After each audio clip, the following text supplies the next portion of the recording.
¿Qué tal todos ustedes? Tengan muy buenas noches. El día de hoy tenemos un programa más de nuestro espacio Sin pelos en la lengua.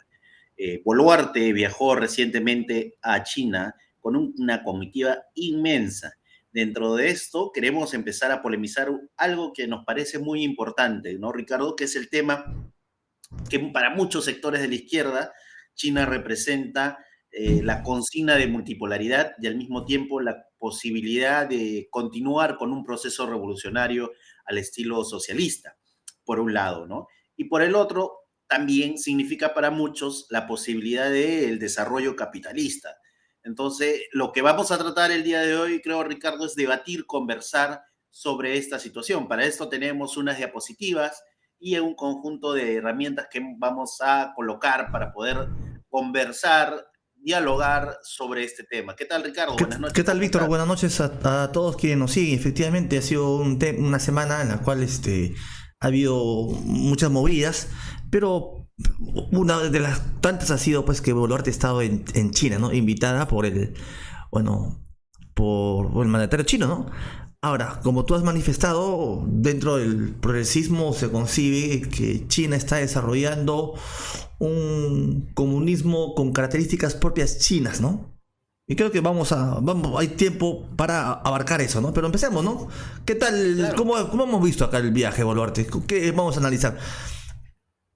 A ver, ¿qué Bueno, ahí significó? están las fotos. Se encontró con Huawei, hizo alguna otra reunión en algún otro espacio entre empresarios y luego se fue a reunir con Xi Xi Jinping, Jinping, ¿no? ¿no? El presidente de China. Ricardo, ahí los acuerdos y lo demás, no, la gente no ha entendido. O sea, que era un viaje de paseo, qué Claro. acuerdos llegaron, arribaron, cómo va lo del puerto de Chancay, se ha tomado en cuenta las destrucciones del puerto que ha llevado adelante el puerto de Chancay, el conjunto de trabajadores que venían protestando en Chancay, o lo que sucede en La Bambas, o lo que sucede en Chinalco. No he visto ninguno de esos pliegos de reclamos que generalmente la población tiene contra la inversión china en nuestro país. Claro, y O lo ha llevado Dina no, Boluarte en no, no, para representación. nada. El viaje ha sido muy sumiso, ¿no? Me hacen acordar que cuando alguien se entrevista con Bush y si es sumiso, igual, alguien se entrevista con ese mandatario chino y son sumisos, ¿no? O sea, O sea, ahí no hay rebeldía, pues, ¿no? O sea, para ahí ya... Y bueno, y algo más, ¿no? Que es Xi Jinping quien lo invita, ¿no? Que Xi Jinping para muchos sectores de la izquierda representa eh, el sabio timonel y todo lo demás, ¿no? Y claro. acá marca algo, ¿no? El pragmatismo político que tiene China. China tiene un pragmatismo político muy grande, por ejemplo, que ahí hemos colocado algunas fotos, se puede reunir con Keiko Fujimori o puede invitar a Cerrón a tirarse unas charlas. Aunque bueno, ahora Keiko Fujimori y el señor Cerrón han estructurado algo que se llama el fujicerronismo, ¿no? Que es un cierto grado de alianza Ujú, política para poder evitar los juicios políticos o juicios claro. que tienen ellos supuestamente, porque ellos dicen que tienen un lawfare. Y por el otro lado podemos ver en el plano internacional de lo mismo, ¿no? O Cómo sea, Xi Jinping se encontraba con el abanderado del fascismo en Brasil, Bolsonaro. que era Bolsonaro, y al mismo tiempo se podía encontrar con uno de los representantes del peronismo, que por cierto está de aniversario el día de hoy, creo, donde podemos Y ver a Fernández ahí, hace ¿no? poco, nada más, hace un par de semanas, he estado en Milei. Alguien que escupía, vomitaba contra China porque según Ese, él consideraba comunista, ahora está ahí. O sea, ese pragmatismo político que es la esencia de las relaciones internacionales chinas, ¿no? Esta porque, a ver, doble... lo que existe es, vivimos una política capitalista y lo que vivimos hoy, como dice la letra, es que el capitalismo sea mundializado. sea, está en todas partes. Y para eso necesita el, el megapuerto, porque eso permite agilizar la salida de mercancías. Permite que el ciclo de capitalismo continúe y no sea lento. O sea, y para eso necesita todas las vías. Eso es lo que vive, ¿no? Y efectivamente hay una pugna entre transnacionales, porque cada empresa quiere ganar. Esa es la lógica del capital. No, y en ese marco, seguir diciendo que China tiene un camino al socialismo, creo que hace aguas, ¿no? Va Sí, sí, haciendo sí. aguas. Y acá hemos encontrado algo que les recomendamos mucho a los que nos están viendo, que es un artículo que ha desarrollado un compañero nuestro en Argentina, que es Esteban Mercatante. Ustedes lo pueden ubicar en la página web de La Izquierda Diario. Pongan o en Google China, Esteban Mercatante, La Izquierda Diario, y van a poder encontrar alguno de estos artículos que él viene escribiendo sobre China.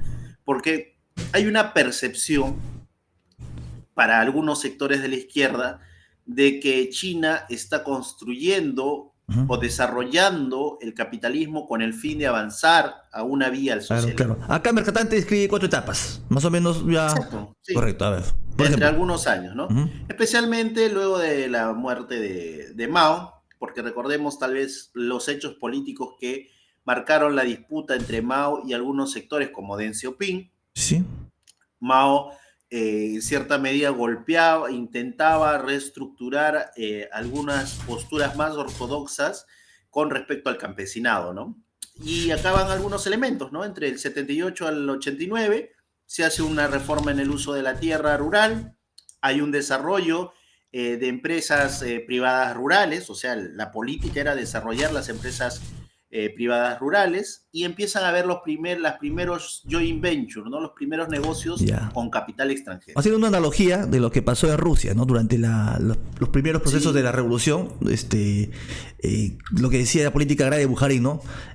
Campesinados enriqueceos, ¿no? O sea, sí, y sí. eso fue de alguna manera frenado por la colectivización forzosa. Pero acá en China fue alentado la Ahora, política en el agro para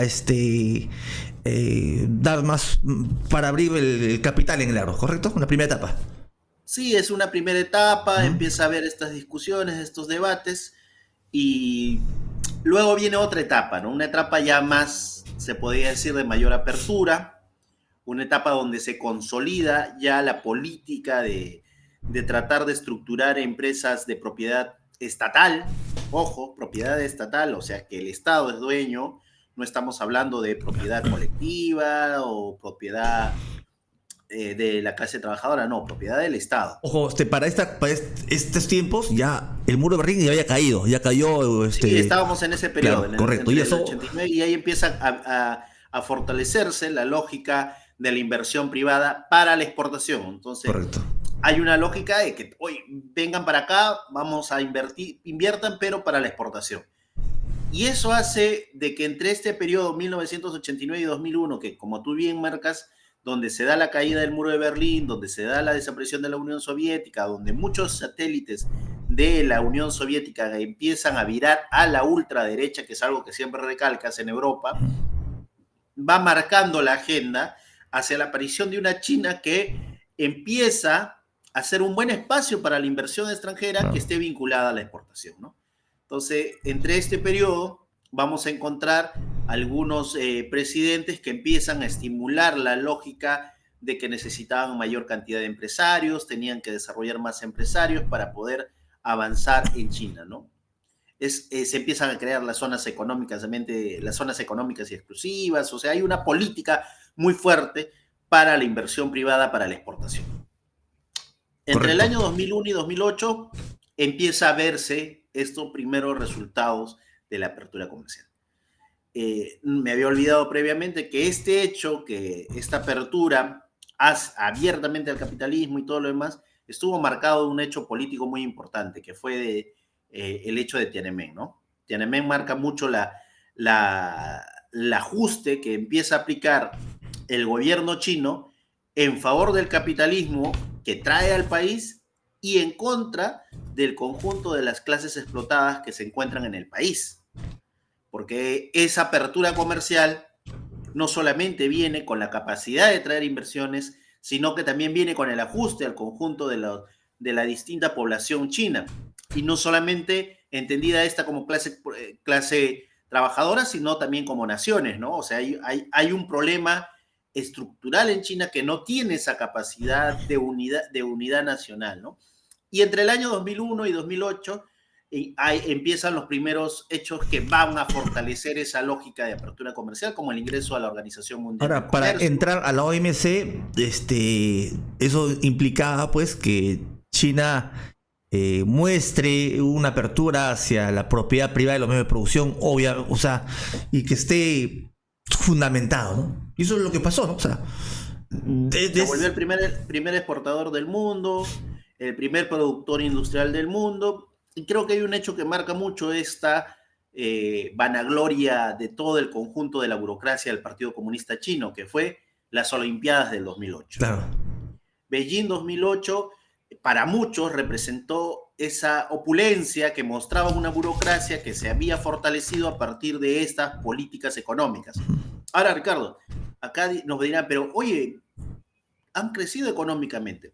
El problema está que cuando se habla de crecimiento no se termina de entender que para esa forma de crecimiento que establecieron los chinos hay una cantidad de conflictos y problemas internos que van a devenir en lo que sucedió luego en el otro periodo, 2008 para adelante, hasta la actualidad. Claro, correcto. Donde se estancó el motor de exportación, se impulsa una inversión en infraestructura y en zonas urbanas. China aumenta la exportación de capitales. O sea, recordemos mucho de los videos, películas que vemos sobre la crisis del 2007-2008, el papel que cumplen muchos de los funcionarios chinos para sostener en ese periodo la crisis. Y la última política que empieza a hacer Xi Jinping, que es el tema de la ruta de la seda y la doble circulación, que es un tema que marca mucho la agenda y la política que tiene Xi Jinping en los encuentros políticos que tiene con distintos partidos, ¿no? ¿Qué es la ruta de la seda? No es más que el intento de reestructurar o traer a esta época aquella ruta comercial que se tenía desde su zona, desde China hasta Europa, ¿no? O sea, todo este camino de Santiago y todo lo demás, que intenta tratar de entrelazar para poder establecer espacios de comercio. Esto le ha traído una gran conflictividad a China, que es lo mismo que estamos viendo en el puerto de Chancay. O sea, acá no estamos hablando, oye, que estamos en contra del puerto de Chancay, acá estamos analizando lo que está desarrollando China. No, China en estos lugares como Pakistán, en estos lugares de África y en distintas zonas donde vienen palmando o posesionándose de territorio para poder comercializar sus productos, ha tenido una gran cantidad de conflictos. Víctor, y ahí viene un poco... Entonces, cualquiera puede decir, oye, pero China es comunista. Oye, ¿China es comunista? Estamos viendo que ya no, evidentemente ha dejado mucho de lado de tratar de avanzar hacia el comunismo, todo lo contrario, se viene estructurando a partir de distintas clases, consolidando un país que crece a partir de la explotación de la clase trabajadora. Por ejemplo, Marx, y de sectores del campo. Dime. Marx, por ejemplo, él caracterizaba el comunismo como una sociedad en la cual los productores administran los medios de producción. ¿Ya? Los productores administran los medios de producción y la propia producción en sí. Y alguna vez la clase trabajadora, el chino, administraba la producción. Nunca administrado. El campesinado chino administraba la producción. Nunca. O sea, ellos eran... Ojo, Ricardo, y acá hay que marcar un poco lo que tú acabas de decir. Una cosa distinta es que la clase trabajadora tome en su mano lo que tú acabas de decir, y otra cosa distinta es que una capa burocrática que se estructura a partir de un partido sea quien tome las decisiones de las cosas.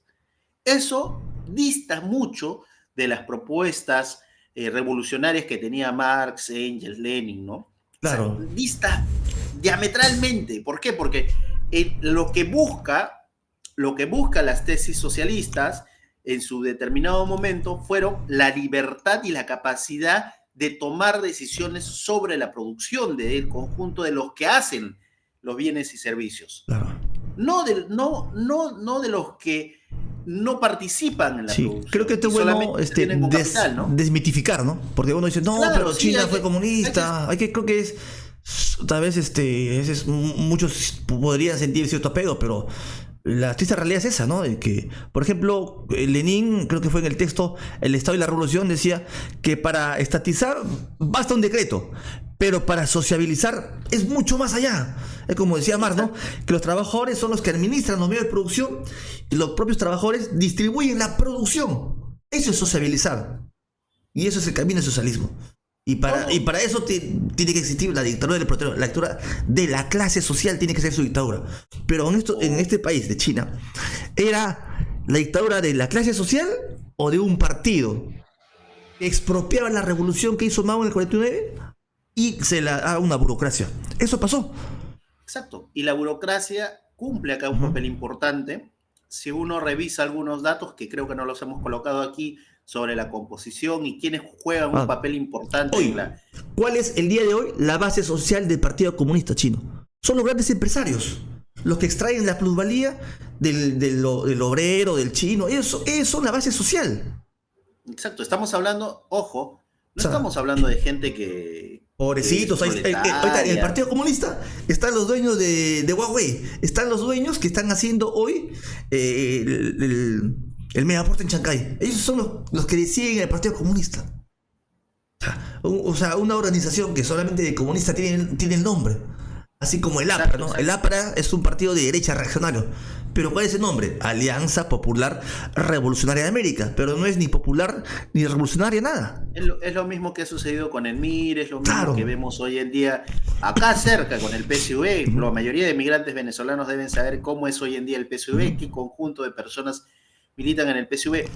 Y hay que tomar en cuenta algo acá, Ricardo, que muchos, como el APRA, como el PSV y todo este conjunto de partidos que buscan alianzas policlasistas, tienen como referente principal a China. Claro. No por nada. Y dice que, claro, es que considera que hay una lógica dentro del progresismo que el estatismo nos lleva al socialismo. Y eso lo criticó en su momento Engels cuando escribió el Antiduri. Y también Lenin en el Estado de la Revolución dijo, repito, ¿no? Para estatizar basta un decreto, pero para sociabilizar, que es el camino al socialismo, los trabajadores tienen que administrar los medios de producción y también los mismos trabajadores deben de distribuir la producción. Ricardo, hay otro elemento que hay que marcar acá. A ver, un gobierno o un partido o una organización que se reivindique revolucionaria o una organización que se reivindique que quiere transformar la sociedad, podemos retroceder tal vez antes de pasar a esta, ¿podría invitar a Dina Boluarte? No, bueno, alguien que, a ver, lo dudo mucho, ¿no? A ver, si China fuera, a ver, ya, ¿qué decía Marx de, así como no puede haber capitalismo en un solo país, no puede haber socialismo en un solo país, decía Marx, ¿no? Y eso implica construir un partido mundial de la revolución. O sea, ¿cuál es el partido mundial de la revolución que está construyendo el PC chino? Nada. Ellos no quieren hacer la revolución. Por eso te digo, no, pero el tema principal es acá.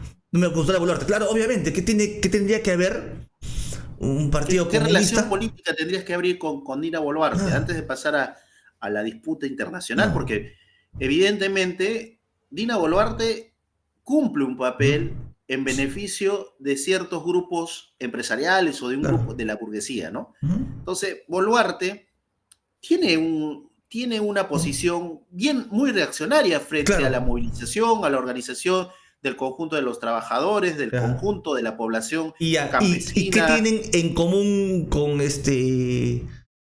con el mandatario chino? ¿Qué tienen en común? Que ambos defienden, claro, que reprimen, efectivamente son reaccionarios, pero que entonces, ambos defienden la supremacía del capital. Por eso cuando hay algunos dirigentes, hay que decirlos, como Cerrón, que ahora por ahí debe estar escondido, sostienen de que China representa el modelo de socialismo, que China es el camino a guiarse.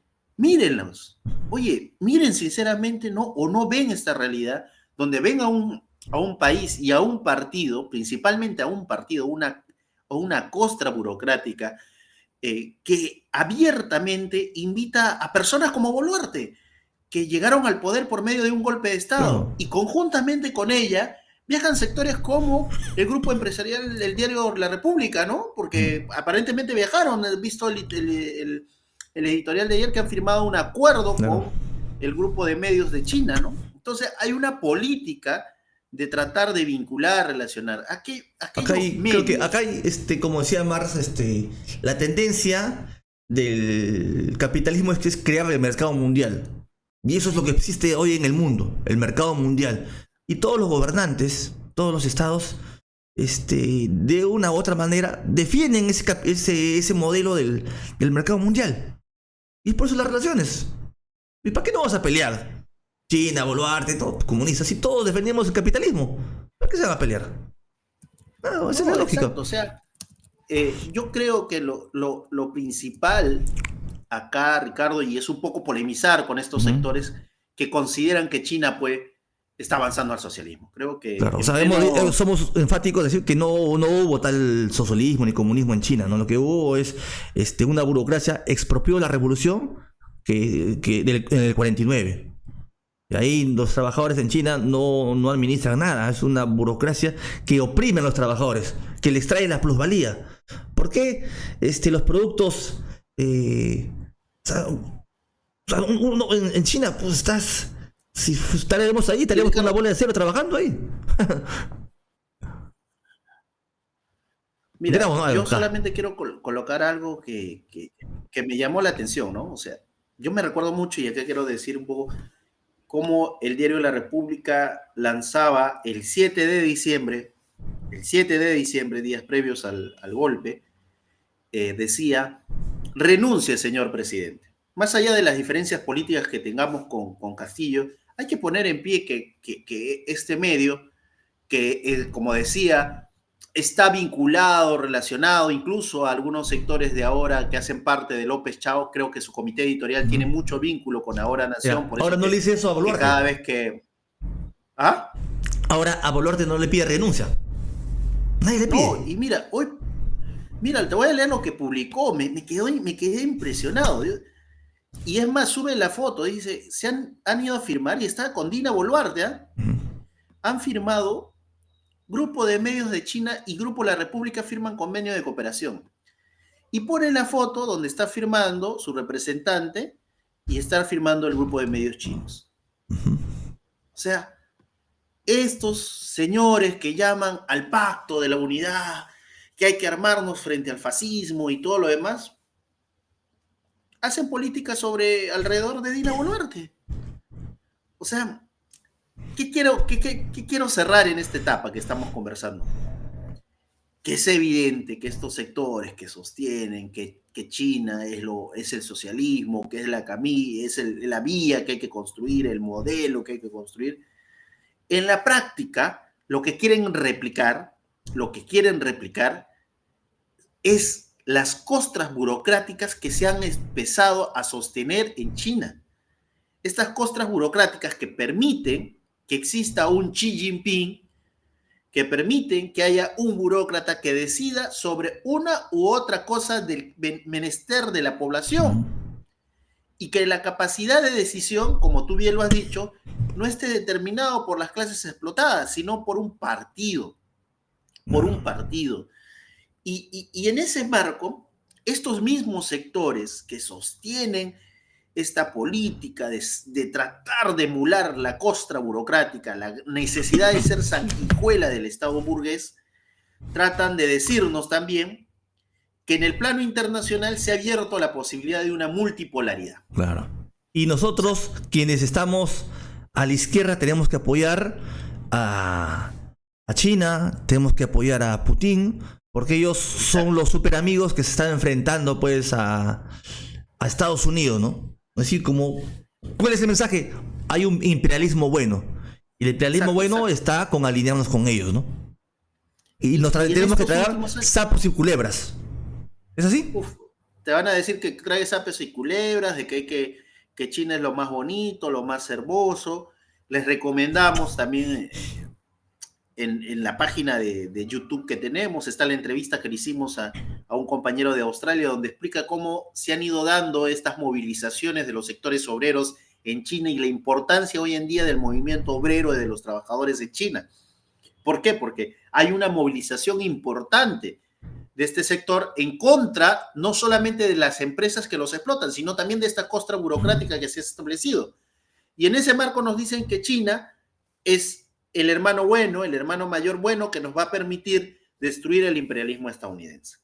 Pero lo que no dicen, Ricardo, lo que no dicen es que China tiene espacios de conversación para poder dilatar esta discrepancia, ¿no? Y las últimas batallas que han habido por el tema de Taiwán, por el tema de los chips, muchas veces han terminado siendo arregladas políticamente, pero eso tampoco quita el escenario de que se vaya a abrir una posible guerra, claro. Es cierto, pero tampoco hace de que China pueda ser el timonel de un gran cambio global, o de la transición al socialismo, o de tal vez sacar una gran cantidad de personas de la pobreza. Y podemos ver en este cuadro un índice del poder, que también lo sacamos de Mercatante, en la cual se puede evidenciar el papel que tiene Estados Unidos hoy en día frente a China. El papel que tiene Estados Unidos frente a China. Y en la primera barra, que es una barra inmensa, podemos ver cómo es el tema del crecimiento, el poder armamentístico, el tema de la capacidad de inversión extranjera, etcétera, entre otros. China está muy de lejos de Estados Unidos. Estados Unidos sigue siendo, por más que sea una hegemonía en decadencia, sigue siendo uno de los principales... Es el imperialismo fuerte, dominante, ¿no? Claro. Y tiene la capacidad de poder sentarse con China en cada rato. Es más, en algún momento establecieron, así como existe el G7, la Comunidad Andina de Naciones, el G2, el grupo de los dos, entre que los dos traten de coordinarse, ir viendo. O sea, y hay algo que tú constantemente lo has dicho hoy. El capitalismo tiene una condición global. Claro, se ha mundializado. Exacto, los capitales están tan imbrincados, tan relacionados, que pueden solventar en algún momento esto. Pero también puede llegar a un momento de mayor conflicto. Claro, porque porque las empresas quieren ganar y esa puna quieren entrar a más capitales, a más países, ya no solamente los países del primer mundo, quieren entrar a los países subdesarrollados como Perú y quieren extraer. Esa es la lógica del capitalismo. Eso lo predijo Marx en 1860 y tanto, 67, cuando escribió Capital. Pero ahora, hoy está más vigente que antes. Lo de Taiwán no sería nada raro también que se abra una guerra, como lo que vimos en Ucrania. O sea, el mundo, Pero claro, si se abre un conflicto, no es porque hay un bueno y un malo. No. Es porque como era en el tema Ucrania. Claro. Hay que estar con Rusia o estar con la OTAN. Claro. Sino porque es la dinámica propia del capitalismo. La lucha entre capitales los va a llevar a conflictos cada vez más feroces, más salvajes. Es la dinámica propia del capitalismo. En un momento de crisis como la que estamos, eso se hace más evidente. Claro. Y aquí no hay que China es bueno, o sea, no hay un imperialismo bueno aquí. O sea, esa lógica que este sector de la izquierda trata de poner en mesa de que China es el modelo, que China es el hegemón bueno, que nos va a permitir salir del imperialismo o todo lo demás, creo, sería bueno que se vayan a las Bambas, sería bueno que se vayan a Chaogan, claro. Sería bueno que se vayan a los entornos de Chancay para que le puedan explicar si es que esto es cierto o no. Son unos explotadores así, más salvajes que los gringos. Y podemos avanzar tal vez en la siguiente diapositiva, claro que sí, ¿no? Para ir tal vez terminando ya este pequeño programa. A modo de conclusión, y tomamos un poco lo que dice Mercatante, lo que es claro es que no va a surgir de ahí ninguna alternativa o punto de apoyo para que los pueblos oprimidos podamos cortar las cadenas del imperialismo y la explotación capitalista. Porque parece que estos países, desde pasando por China, pasando por Rusia, por algunos países que tal vez haya simpatía, aquí por América del Sur, Venezuela, son países que defienden al capitalismo y al capital. La gente dirá, ¿qué es el capital? Es el dinero, son los medios de producción y es la mercancía. ¿Y quiénes son propietarios del capital? son los empresarios, los burgueses, y ellos quieren el capital para extraer la plusvalía de quienes, de nosotros, de la clase trabajadora, aquellos que no tenemos los medios de producción y vendemos la fuerza de trabajo. Y todos estos países defienden el capital. Y capital se defiende con violencia y con sangre, si es posible, y a muertos. Así se defiende el capital. Y aquí hemos colocado algunas imágenes. Las bambas, Chancay, lo que te acuerdas sucedió Claro que sí. con el túnel, las casas terminaron destruidas, las movilizaciones que están habiendo Inclusive, últimamente en perdón, Víctor, China. hasta algunos meses fue viral claro, en TikTok y YouTube un video donde un capataz en Chancay maltrataba a un trabajador. No sé, lo gritaba, ¿no? O sea, es así el trato salvaje, como si uno fuera una bestia, ¿no? Y de la misma forma, las grandes movilizaciones que se están dando en África, Claro. las movilizaciones que se están dando en África, en la zona de Asia Menor, o sea, en distintas partes del mundo, el avance chino también tiene en sí mismo trae este conflicto de parte de la clase trabajadora y también de las comunidades donde interviene. Entonces, a diferencia, Entonces, no hay que ilusionarse, ¿correcto? Ni con claro, a China, ni con diferencia de estos Putin, sectores, ni con el progresismo, no hay que ilusionarse. ¿Está bien? a diferencia de estos sectores que nos quieren mandar a leer el libro de Xi Jinping, Ujú. el libro de Gobernación y Buen Gobierno, creo que es el título que tiene el libro de Xi Jinping, o las citas de Xi Jinping, tenemos que analizar esto de una forma más clara, ¿no? O sea, ¿queremos avanzar a transformar la sociedad? ¿Contamos en realidad con China para esta transformación de la sociedad? ¿Contaremos con un partido que se apoya en sectores como Keiko Fujimori, Claro. que los invita a China para que puedan tal vez entrenarse políticamente, porque Fuerza Popular ha ido para allá, en su determinado momento ha ido el Partido Aprista, en su determinado momento han ido otras organizaciones que no propugnan la lucha por la transformación de la sociedad. A manera breve, ya antes de saber ir cerrando, ¿está bien? Entonces, si hemos dicho que China no tiene nada que ver con socialismo y comunismo, ¿por qué algunos partidos que vienen del PC reivindican a China como comunista? Evidentemente, siguen teniendo el vínculo político en estos sectores y consideran, hay un elemento acá, Ricardo, que mantienen las tesis del estalinismo sobre la Claro. revolución por etapas. Pero que hoy corresponde a una revolución democrática burguesa y inclusive es lo que contra lo cual Lenin polemizó en 1903 con Martov. Martov decía que la revolución es democrática burguesa y la hace la burguesía. Y Exacto. estos sectores Entonces, están en ese nivel. esa O sea, lógica... han abandonado todo cuestión, todo principio de revolución. O sea, han abandonado su tesis. Esa lógica de que la revolución lo hace la revolución democrática burguesa. Cuando hablamos de democrática burguesa son las tareas que debió hacer la burguesía en un determinado país. Por ejemplo, acá en Como Perú. por ejemplo, Acá en Perú. industrializar. El tema de las instituciones, los jueces, la justicia, ¿no? Y según esa tesis, no, acá lo tiene que ser la oligarquía educada, ¿no? La burguesía buena. La oligarquía buena, dice Flor Pablo. Sí, ¿no? Y no solamente hay mucha gente de la izquierda, no, la oligarquía buena, ¿no? Ellos tienen que ser parte, ¿no? Entonces, esa lógica los lleva a entender que en esta etapa China, por muchos años, porque no estamos hablando ya de 10 años, o sea, por muchos años, tiene que desarrollar esas tareas democrático-burguesas a partir de lo que comentábamos en el anterior ¿y cuál es programa. el trasfondo de todo esto? Decía a las masas, oye, no hay necesidad de acabar con el capitalismo, ¿para qué? Si podemos llegar de forma lenta, ¿no? ¿Para qué? ¿Para qué hacer la revolución? No hay necesidad. ¿Para qué? No hay necesidad. Lo único que necesitamos es buen gobierno. Claro. Y por lo tanto tenemos que parasitar en el Estado burgués. Claro, así como hace China, hay que apostar, que inviertan, ¿no? O sea, ¿para qué hacer el tomar el poder? Mira, y Ricardo, eso lleva a que hay una gran cantidad de la población, que ya percibe de esa forma la actitud de ciertos sectores de la izquierda. Que estos sectores están siendo percibidos como vagos, como sectores que están esperando la consultoría en el Estado, sí.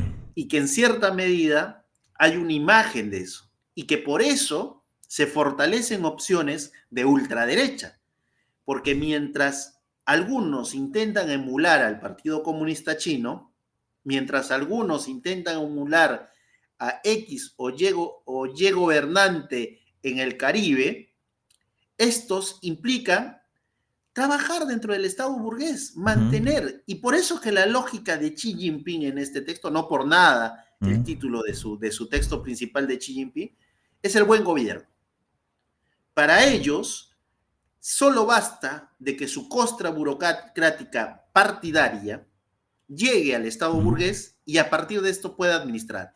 Y como tú bien has dicho, eso Lenin, eso lo han debatido en algún momento hasta Guevara, lo ha debatido una gran cantidad de personas como Trotsky y otros que han estado en experiencias revolucionarias y que han comprendido que el fortalecimiento del Estado burgués termina en más hambre y miseria.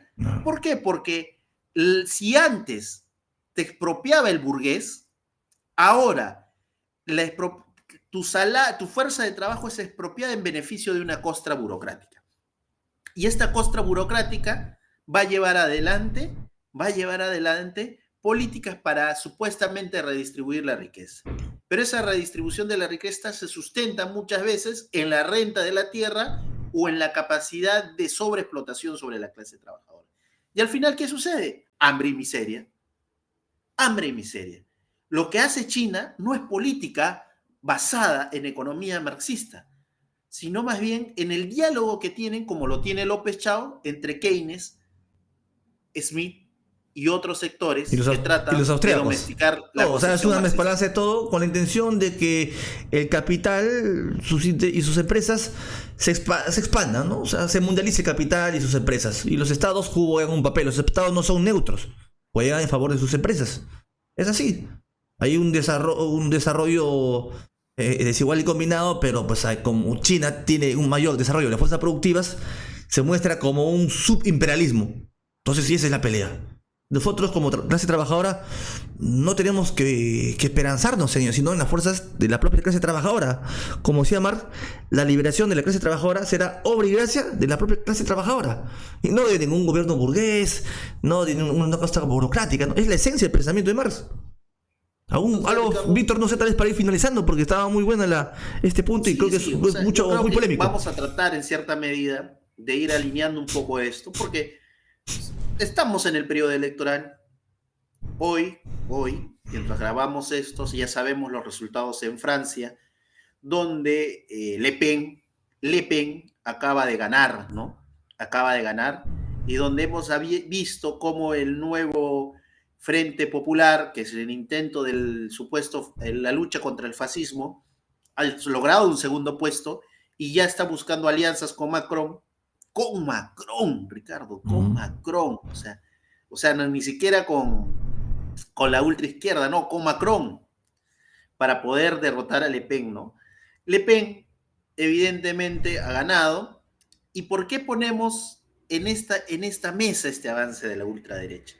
La ultraderecha bebe y está creciendo a partir de estas lógicas que tratan de emular, por ejemplo, al Partido Comunista Chino. Claro, si alguien que dice ser de izquierda y da unas políticas contra la clase trabajadora, contra los docentes, contra los jubilados, y en nombre de la izquierda hace esas medidas, ¿quién va a crecer? La derecha, pues. ¿Por qué ganó Milei? Obvio. Exacto. Bien, Víctor. Entonces, en ese escenario, Ricardo, vamos a poner una serie de programas sobre esto. Claro que sí. Porque hay que empezar a romper y a cuestionar, porque el señor Pedro Franque no es ningún economista de izquierda, es un simple y mediocre keynesiano, si es que eso le podemos decir. El señor Félix Jiménez a duras penas puede llegar a ser un aspirante a lógica de Adam Smith, pero esa no es la postura que proponemos para transformar la sociedad. Esas posturas, como lo hemos visto en el caso de Pedro Franque cuando fue ministro de Economía, llevan a precarizar y a pauperizar, y en el ánimo de buscar esa burguesía nacional, a destruir el salario de la clase trabajadora, como en el actualmente tenemos, donde no alcanzamos ni los niveles del año 2019. Nada más, Ricardo. Bien, gracias, Víctor. Muy agradecido por el día de hoy, por tocar un tema muy importante. Estamos seguros que da para más. Y ahí vamos a darle vuelta y darle un poco la política, ¿no?, internacional, para esclarecer cuál es la dinámica del capitalismo y dónde va China y cuál es nuestro papel como clase Y a los que trabajadora. nos escuchan, Ricardo, siempre, ojo, este tipo Xi Jinping te acaba de recibir una persona cuestionada en este país que está involucrada dentro de las 70 muertes, se está hablando creo alrededor de Claro, 70 muertes, claro, asesinatos, de ¿no? compatriotas que se movilizaron. Ujú. Y hay medios de prensa que se reivindican del pueblo, ¿no? Y la derecha le dice caviares, caviares, ¿no? Como el diario La República, que no les da asco, no les Claro. da asco irse a esos mismos espacios para firmar acuerdos. No se pueden ni siquiera tapar la nariz. Esa es la hipocresía concreta de grupos como esos espacios que hoy en día intentan ponernos en agenda candidatos como López Chau. Bien, Nada Víctor. más, Ricardo. Muchas gracias. Hasta la próxima, Víctor. Muchas gracias. Nos vemos.